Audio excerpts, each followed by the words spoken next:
Los modelos arquitectónicos religiosos del siglo XVII.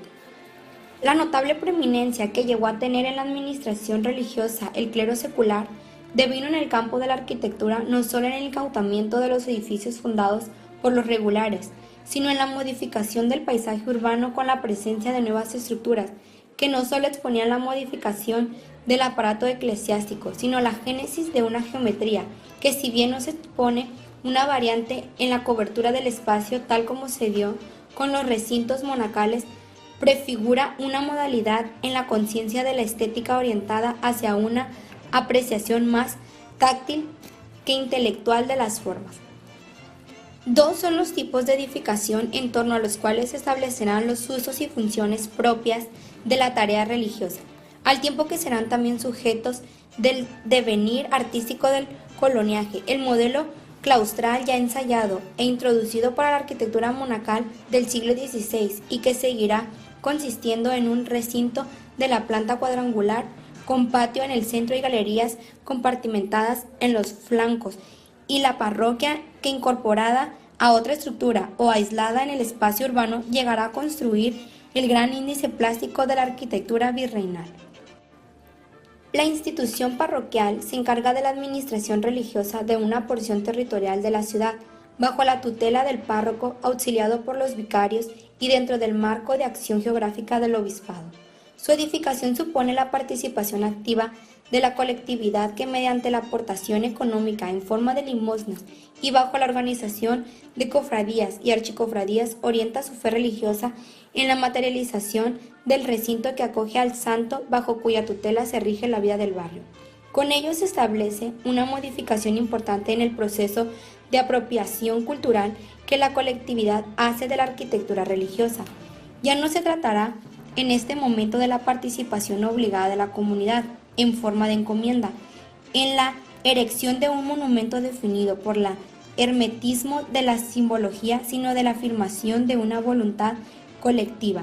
o individual en algunas ocasiones cuando se trató de donantes que con recursos propios se encargaron de la construcción de las iglesias, como es el caso de la parroquia de Santa Prisca en Taxco. Debida a la propiedad y fortuna del minero don José de la Borda, que observa en la edificación del templo no solo la función del refugio espiritual, sino la conformación de una cotidianeidad animada por la doctrina católica. El modelo compositivo de la parroquia presenta una tipología formal innovadora respecto al de las iglesias conventuales, la misma que se mantendrá en gran medida constante hasta el siglo XIX. Continúa vigente el mismo concepto de identificación del espacio interno por medio de estructuras pétreas que encajonan el ámbito a la vez que dentro del contexto urbano proclaman mediante de una escala sobresaliente la ubicación del recinto sagrado.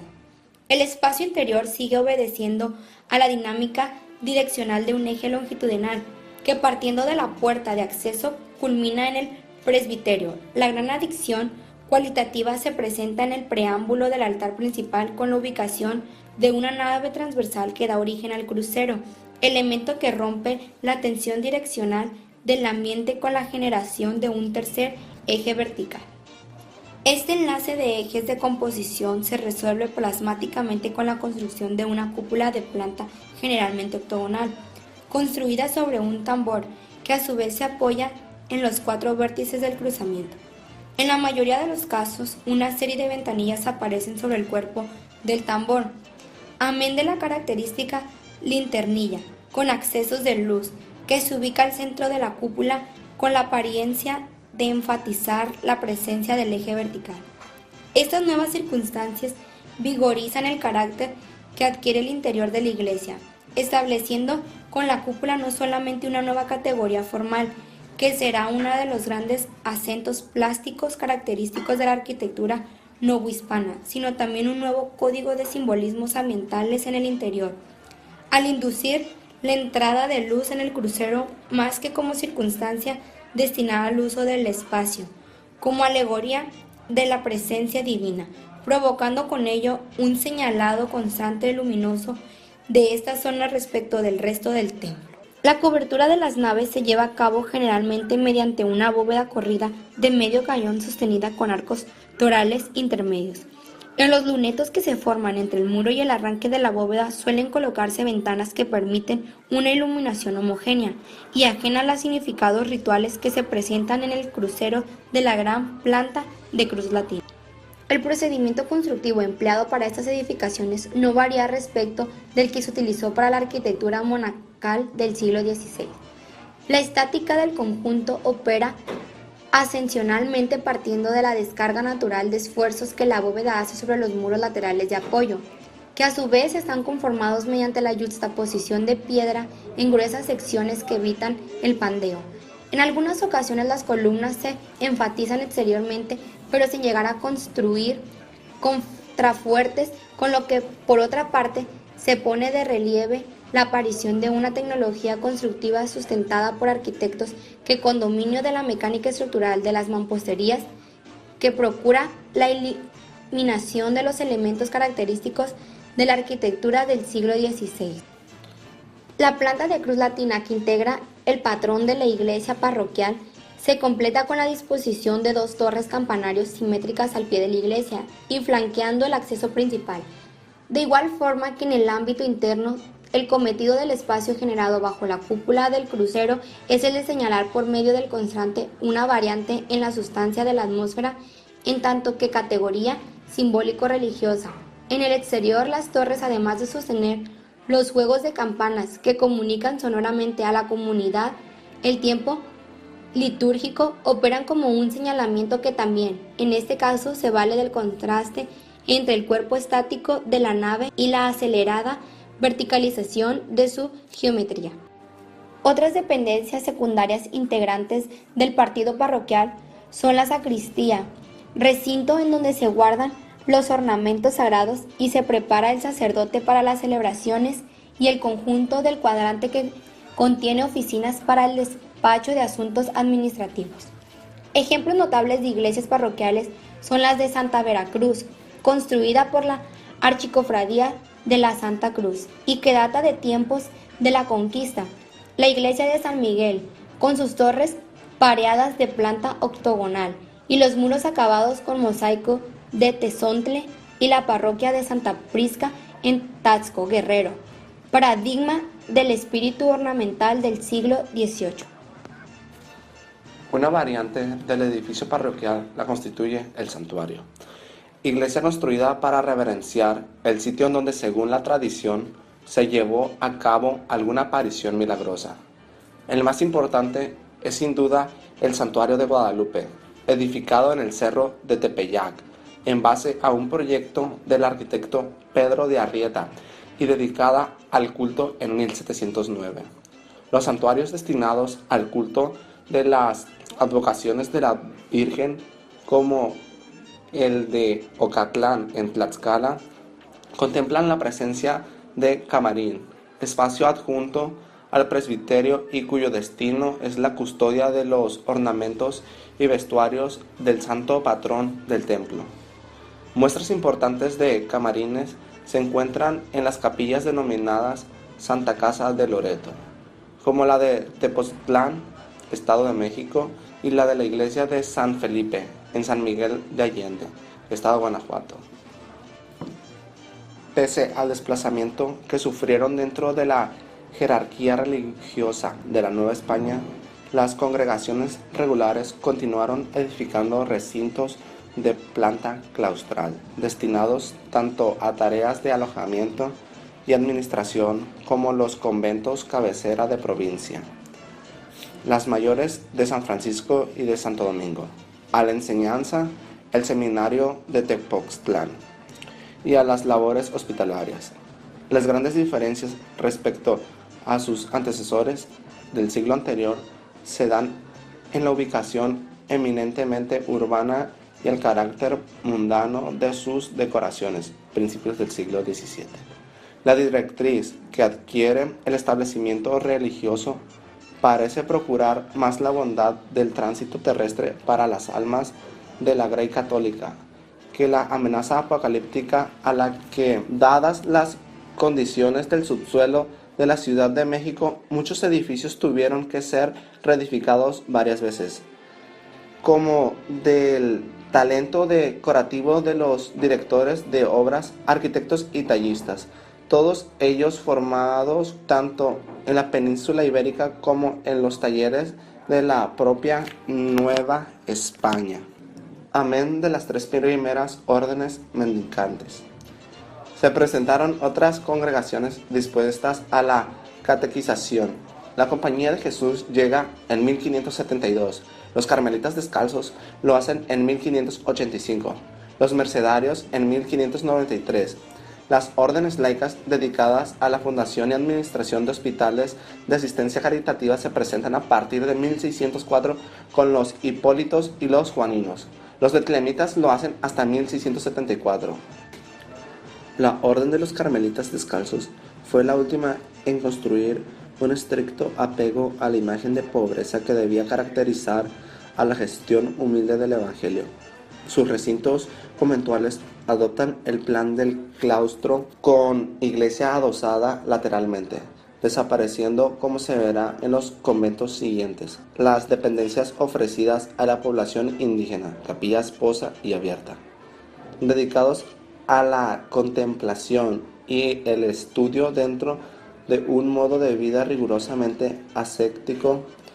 Los carmelitas instruían una tipología arquitectónica que se desarrollará siempre en concordancia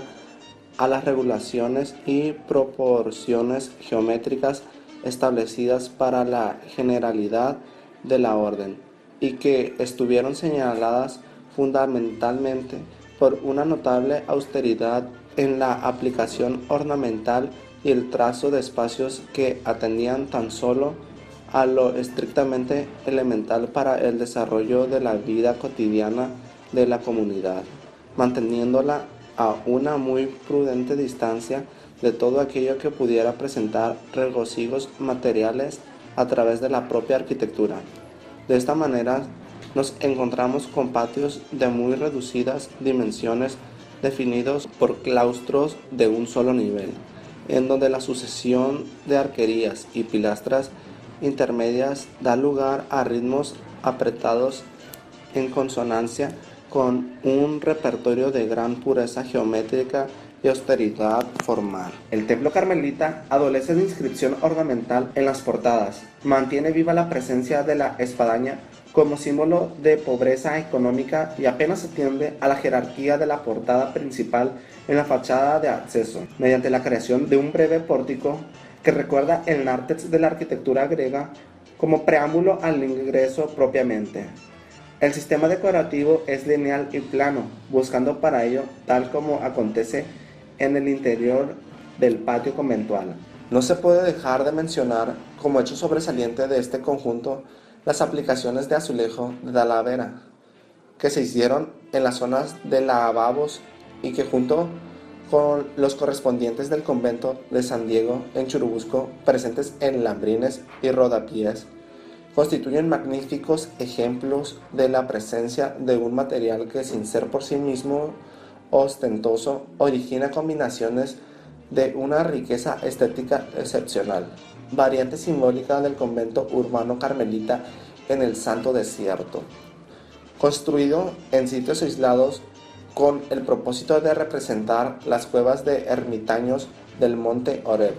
lugar donde, según la historia de la orden, se ubicó el refugio del profeta Elías. Los conventos de mujeres. A principios del siglo XVII, la sociedad novohispana, tras haber pasado la primera fase del mestizaje racial y cultural, resultado de la presencia española en América, se orientó hacia la conformación de un estilo de vida que mucho tenía que ver con las costumbres ibéricas. No solo se contempló la estratificación racial, en donde los peninsulares ocuparon la preeminencia de la escala, sino la organización de las tareas de gobierno y producción bajo la estricta responsabilidad de la población masculina, relegando a la mujer dentro de un marcado sexismo hacia la disyuntiva inamovible, la vida matrimonial o el enclaustramiento conventual. Por esta razón, un modelo edificatorio característico a partir de esta centuria e inexistente en el periodo anterior es el convento de mujeres, que construido gracias a las aportaciones de donantes particulares sirvió para la satisfacción de un modelo de vida en extremo limitante para la población femenina. Ante la necesidad de atender a las niñas españolas, educadoras religiosas llegaron procedentes de Europa desde el siglo XVI, estableciendo a la larga los principios de las que serían las disciplinas de recogimiento que tuvieron preeminencia en los años siguientes. El arzobispo Zumárraga expone desde 1536 la conveniencia de construir casas cuya función fuera acoger tanto a las beatas seglares como a las niñas que desde los 5 años debían iniciar su proceso de aprendizaje religioso. La primera orden monjil que arriba a la Nueva España es la de las Concepcionistas, quienes hacia 1540 establecen el beaterio que en el siglo posterior se convertirá en uno de los más importantes conventos de la capital del virreinato. De acuerdo al carácter de sus reglamentos, votos y funciones sociales, las hermandades de monjas han sido agrupadas dentro de 2 categorías. Las calzadas, con voto de clausura, cuyos recintos procuraban contar con las mayores comodidades mundanas. Celdas con 2 o más habitaciones, servicio de criadas y esclavas, cocina propia, jardines, ermitas y fuentes en el huerto del convento. Y las descalzas, como las capuchinas y carmelitas, con un modelo de vida mucho más riguroso y austero, que comprendía la clausura en vida común. Las casas de monjas presentan una serie de nuevos elementos arquitectónicos, sobre todo en las iglesias, que las harán absolutamente distintas del resto de las edificaciones religiosas, adquiriendo con ello toda una categoría de identidad dentro del tejido urbano.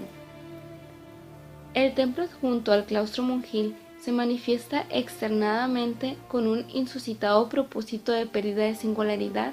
dentro del conjunto,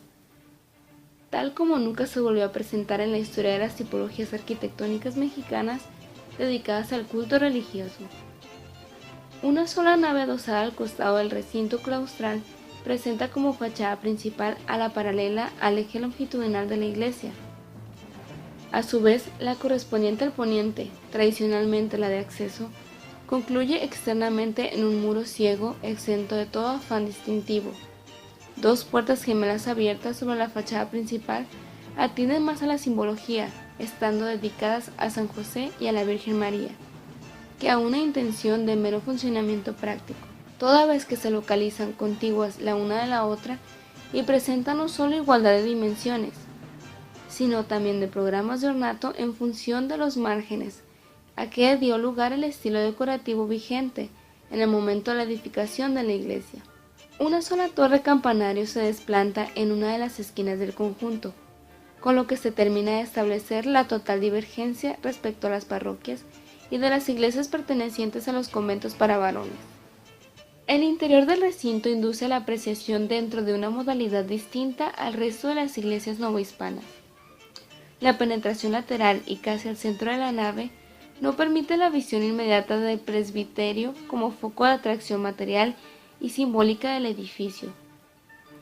Contrario a ello, la vista transita primero por la serie de retablos que adornan los muros de la nave, que generalmente fueron constituidos por donantes en base a programas de lujo y exuberancia plástica, la más de las veces extraordinaria, tal y como se puede observar en Santa Rosa y Santa Clara de Querétaro. Al pie de la nave se ha expandido el espacio dedicado al coro que ocupa los 2 niveles e integra un solo ámbito con pluralidad de funciones. Además del alojamiento del coro se localiza el área que las monjas ocupaban para participar en la misa desde la clausura, y el osario en el sótano de la estructura. Tal y como se ha señalado anteriormente, se presentaron básicamente 2 modelos de organización claustral. El tradicional con patio intermedio y dependencias en derredor, considerando dentro de estas a las celdas, refectorios, despachos, etc., y aquel que mantenía los patios intermedios y permitía un desarrollo de locales periféricos de una manera un tanto orgánica, debido a la edificación de departamentos privados para aquellas profesas que con suficientes recursos económicos podían satisfacer algunos placeres dentro de la clausura del recinto. Ejemplo de ello es la celda que Manuel Tolsá construyó para la marquesa de Sierra Nevada en el convento de Regima, o las abundantes celdas con tinas de barro forjadas con azulejos descubiertas en las exploraciones llevadas a cabo en el convento de San Jerónimo,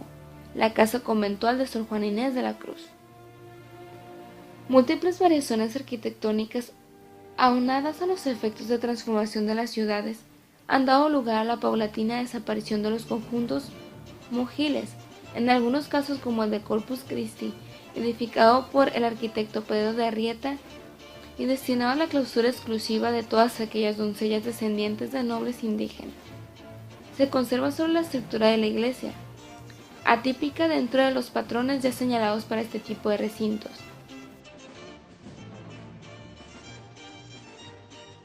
El criollismo y su repercusión cultural. Iniciando el siglo XVII, la sociedad novohispana enfrentó nuevas consideraciones sobre la naturaleza de su historia, derivando en los tiempos subsecuentes en la conformación de una sustancia cultural nueva, producto tanto del mestizaje racial como de los modelos de identidad capaces de reconocer los afanes y el trabajo de una población que se encontraba ante la perspectiva de ser personaje de un nuevo renglón de la historia. La arquitectura colonial, como marco para la celebración cotidiana de estos propósitos, es al mismo tiempo resultado de ellos mismos. Difícilmente puede ser comprendida para la celebración con que modifica sus programas expresivos y altera el orden de los estilos provenientes de Europa, sino que toma en cuenta el modelo tan peculiar con que la sociedad mexicana del siglo XVII asumió su penetración en la historia, el criollismo. Este fenómeno cultural debe ser observado no únicamente como resultado físico de la violenta unión de las dos razas que protagonizaron el episodio de la conquista, sino también como una estructura de pensamiento que partió de la incertidumbre de los orígenes, al establecimiento de una filosofía de la historia propia. Las primeras generaciones criollas de fines del siglo XVI se plantearon como gran disyuntiva existencial de la aceptación de un patrimonio cultural proveniente de España, en tanto que ella establecía las normas de la vida política y religiosa de la colonia, frente a la circunstancia de que el territorio del cual eran hijos poseía además una herencia propia pero intangible frente a los juicios maniqueos de Europa. Aceptar ser hijos de España, aun habiendo nacido fuera de ella, y dentro de una naturaleza cultural propia y distinta, o considerarse americanos, con lo que de condenatorio revestía la órbita del mundo pagano prehispánico. Esa fue la gran disyuntiva que caracterizó el inicio del siglo XVII y fue también la génesis de la epopeya artística del virreinato, que en la literatura, la música y las artes plásticas supo encontrar la justificación a un propósito de identificación localista, sin abandonar la seguridad que confería el ejercicio de la devoción católica, la obediencia a la monarquía y la asimilación de los principios artísticos que imponía la herencia cultural latina.